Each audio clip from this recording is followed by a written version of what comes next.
about the Russian Revolution. It is the second unit that we are going to know today. Now have a look. The government in Russia was took over by the Socialists through the October Revolution of 1917.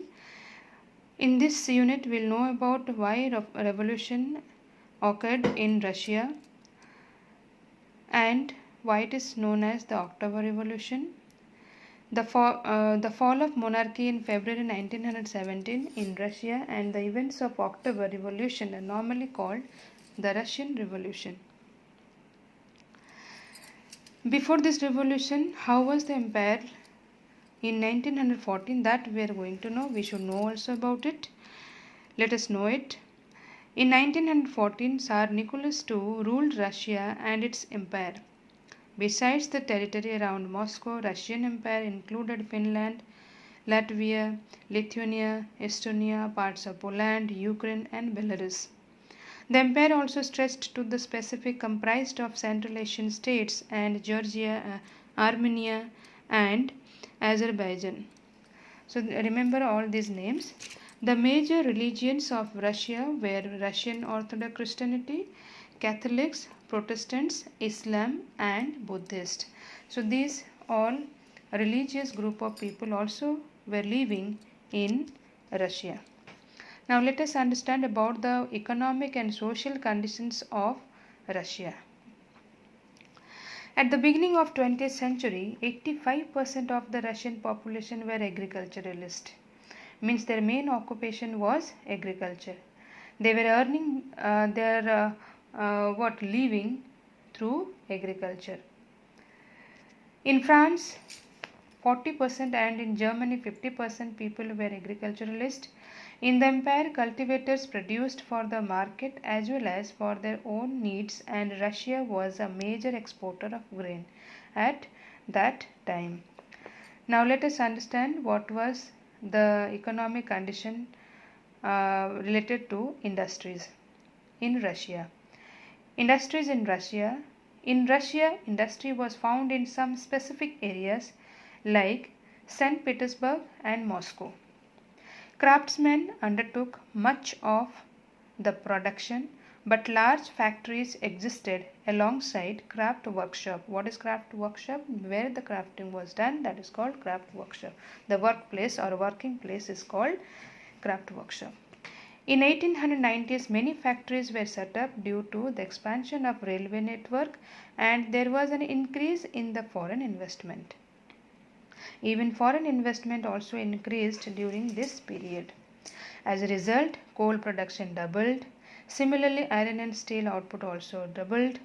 In some areas, factory workers and craftsmen were almost equal in number by the 1900s. I repeat, in 1890s, many factories were set up due to the expansion of railway network, and there was an increase in the foreign investment. Similarly, the coal production increased, iron and steel output also increased. In some areas, the factory workers and the craftsmen were almost equal in numbers by the 1900s. Most industries was privately owned. Government supervised large factories to ensure minimum wages and limited hours of work. In craft units and small workshops, the working hours was sometimes 15 hours compared with 10 to 12 hours in factories. Most industry was private property of industrialists, privately owned, whereas the government supervised large factories to ensure minimum wages and limited hours of work. But the factory inspectors could not prevent rules being broken. So in craft units and small workshops, the working day was sometimes 15 hours, which were compared with 10 or 12 hours in factories. Accommodation varied from rooms to dormitories. Let us understand the condition of workers. Workers were a divided social group. I repeat, workers were a divided social group. Some workers had strong links with the villages from which they came, and some others had settled in cities permanently. Means some have the connection with the villages, whereas some they have already settled permanently in the cities, who were divided by scale.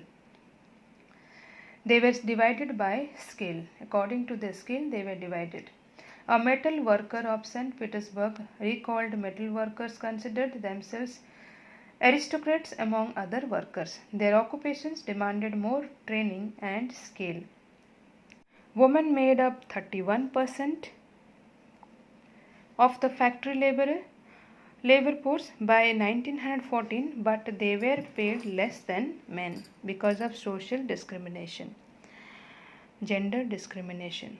Few associations were formed to help members in times of unemployment or financial hardships.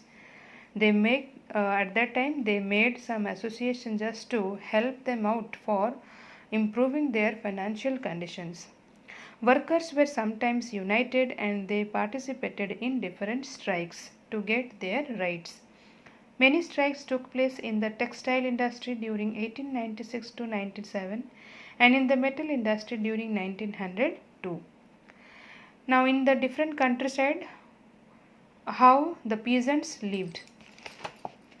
In the countryside, peasants cultivated most of the land. The nobility, the crown, and the Orthodox Church owned large properties. Last chapter also you knew that the entire society in France divided into three parts: clergy, then nobility, then last one is working class. Similarly here also the same thing. That means the nobility, the crown, and the Orthodox Church, they owned the large properties. Peasants were divided and they were deeply religious. They felt or they have a great faith on their religion. Except in a few cases, the peasants had no respect for the nobility because the nobility got their power through their services to the king, not through local popularity. But unlike France, peasants in Russia had a tussle with the nobles and wanted the land of the nobles to be given to them. So they refused to pay rent and sometimes murdered landlords. In 1902, this occurred on a large scale in South Russia. Later it also spread to all over the Russia.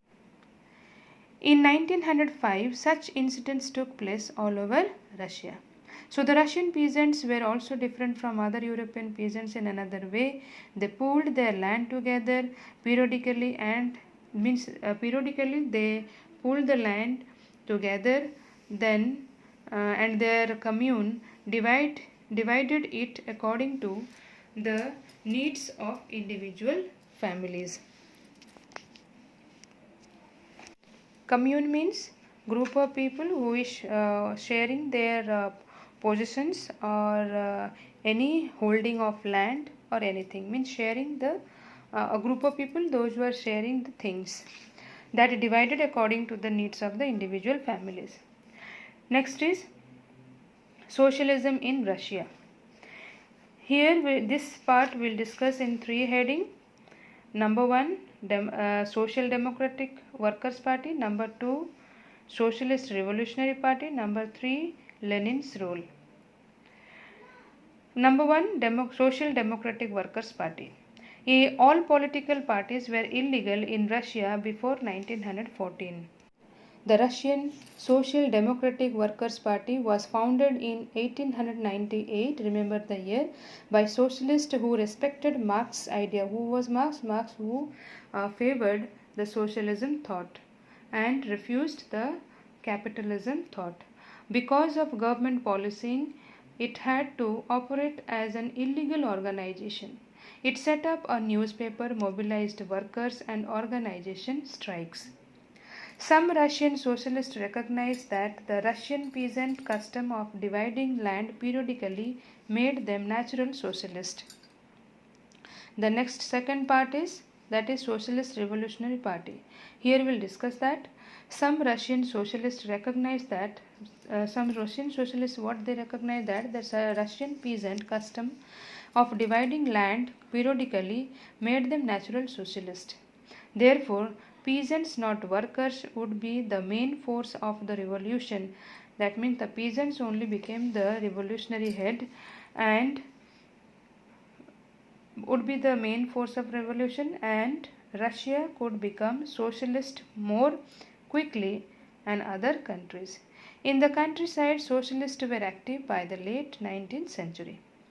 So the Socialist Revolutionary Party was formed in 1900 by the socialists who struggled for peasants' rights. They demanded that land belonging to nobles be transferred to peasants. Social Democrats disagreed with socialist revolutionaries about peasants. Lenin felt that he was the head of Bolshevik Party. Lenin felt that peasants were not one united group, as some worked as laborers while others were capitalists. So the Social Democratic Party was later divided over the strategy of the organization. The party split into two wings. One became Bolsheviks, another became Mensheviks. Let us understand the difference between Bolsheviks and Mensheviks. So let us understand the difference between Bolsheviks and Mensheviks. Bolsheviks, they are the member of the majority under the leadership of Lenin, whereas Mensheviks, they were the member of minority under the leadership of Alexander Kerensky. Bolsheviks believed in a highly centralized party of professional revolutionaries, whereas Mensheviks believed that in a more democratic party structure that allowed disagreements. In Bolsheviks, they were not willing to work with middle class for their revolutionary aims, whereas Mensheviks they were willing to work with middle class for their revolutionary ends. Bolsheviks drew less public attention than Mensheviks. Mensheviks drew more public support because of their inclusive ideas.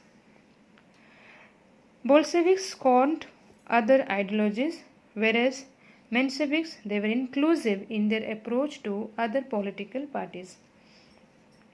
Bolsheviks believed that Russia could directly go from an absolute monarchy to a communist society, whereas Mensheviks believed in going ahead step by step to make the country communist. So let us understand in detail about Bolsheviks. Bolsheviks were the majority group of the workers of Russia under the leadership of Vladimir Lenin. They believed in revolutionary methods for bringing about changes in the society and the state. After the October Revolution, Russia became a one-party state. The Bolshevik Party, which was renamed as the Russian Communist Party, that is called Bolshevik, the Bolsheviks were able to bring about a successful revolution in Russia in 1917, and they changed the whole structure of Russia and Russian society. The Bolsheviks thought in a repressive society like Tsarist Russia, the party should be disciplined and control the quantities and quality members. Whereas Mensheviks were the minority group, they are called the majority, here called the minority. Already I have told the difference of the workers of the Russia.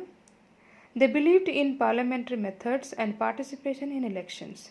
They thought that the party should be open to all, and they favored parties as were existing in France and Germany, which took part in elections to the legislature of their countries.